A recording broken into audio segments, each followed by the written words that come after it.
صدقے کی اہمیت۔ مدثر اور عابد دونوں بہت اچھے دوست تھے۔ دونوں ایک ہی کلاس میں پڑھتے تھے۔ آج عابد بہت اداس تھا۔ مدثر نے پوچھنا چاہا لیکن پہلے پیریڈ کی گھنٹی بج گئی اور یوں سارے پیریڈز میں مدثر عابد سے اس کے اداس ہونے کی وجہ نہ پوچھی۔ اقرا گل۔ مدثر اور عابد دونوں بہت اچھے دوست تھے۔ دونوں ایک ہی کلاس میں پڑھتے تھے۔ آج عابد بہت اداس تھا۔ مدثر نے پوچھنا چاہا لیکن پہلے پیریڈ کی گھنٹی بج گئی اور یوں سارے پیریڈز میں مدثر عابد سے اس کی اداس ہونے کی وجہ نہ پوچھ سکا۔ جیسے ہی بریک ہوئی تو مدثر نے عابد سے پوچھا کہ آج تم صبح سے اداس کیوں ہو؟ عابد نے جواب دیا کہ میرے پاس اسلامیات کی بک نہیں ہے۔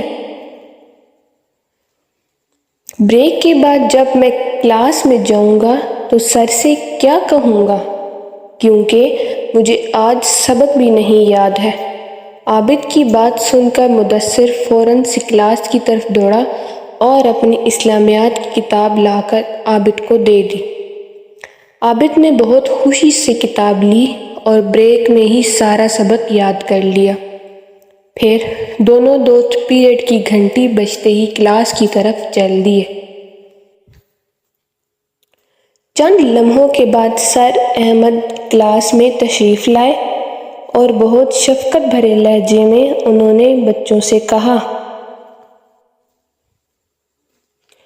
پیارے بچوں، آج ہم صدقے کے بارے میں پڑھیں گے۔ سارے بچے بہت توجہ سے سر کی بات سننے لگے۔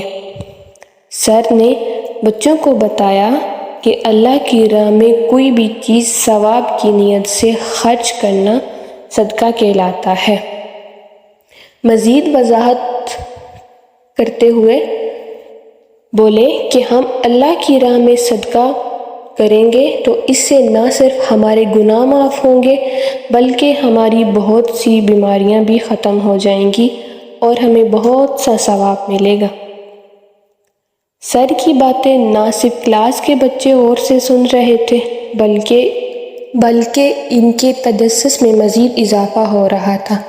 اسی تجسس بھرے لہجے میں عرفان نے سر سے پوچھا، ہم کیسے صدقہ کر سکتے ہیں؟ سر نے جواب دیا، ہم صدقہ کسی بھی ضرورت مند کی ضرورت پوری کر کے کر سکتے ہیں۔ ہم کسی بھی جاندار کو کھانا کھلا سکتے ہیں، جانور ہو یا انسان، ان کی بھوک پیاس کو ختم کرنے کے لیے ان کی مدد کر سکتے ہیں۔ پرندوں کو پانی پلانا اور دانہ کھلانا بھی صدقہ ہے۔ یہی نہیں، ہم چھوٹے چھوٹے کیڑوں مکوڑوں کو بھی دانہ کھانا ڈال کر ثواب کما سکتے ہیں۔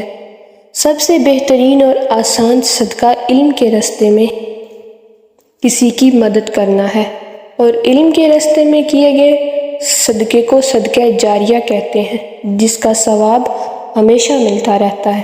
ساری کلاس کو صدقے کے بارے میں جان کر بہت خوشی ہوئی اور سب نے مل کر وعدہ کیا کہ وہ بھی آج سے صدقے کو اپنی زندگی کا معمول بنائیں گے، خاص طور پر وہ کلاس میں تعلیمی میدان میں ایک دوسرے کی بھرپور مدد کریں گے۔ سر ساری کلاس میں بہت خوش ہوئے اور سارے بچوں کو شاباش دی۔ مدثر جیسے ہی گھر گیا اس نے اپنی پاکٹ منی میں جو رقم بچائی ہوئی تھی فوراً نکالی اور بازار سے مدثر کے لیے ایک نئی اسلامیات کی کتاب خریدی، کیونکہ وہ جانتا تھا اس کا دوست اس کی طرح امیر نہیں ہے اور وہ اس کتاب کے ذریعے سر کے کیے گئے وعدے کو بھی پورا کرنا چاہتا تھا۔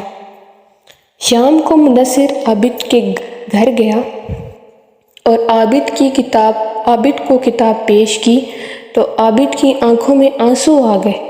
اس نے خوشی سے مدثر کو گلے لگایا، پیارے بچوں، ہمیں بھی عابد اور مدثر کی طرح اپنے دوستوں کے ساتھ مل جل کر رہنا چاہیے اور مدثر کی طرح صدقے کو اپنی زندگی کا معمول بنانا چاہیے، کیونکہ صدقے سے اللہ اور اس کا رسول حضرت محمد صلی اللہ علیہ وآلہ وسلم خوش ہوں گے اور ہم دنیا اور آخرت میں سرخرو ہوں گے۔ اللہ ہم سب کو صدقے جیسی عظیم نیکی کی توفیق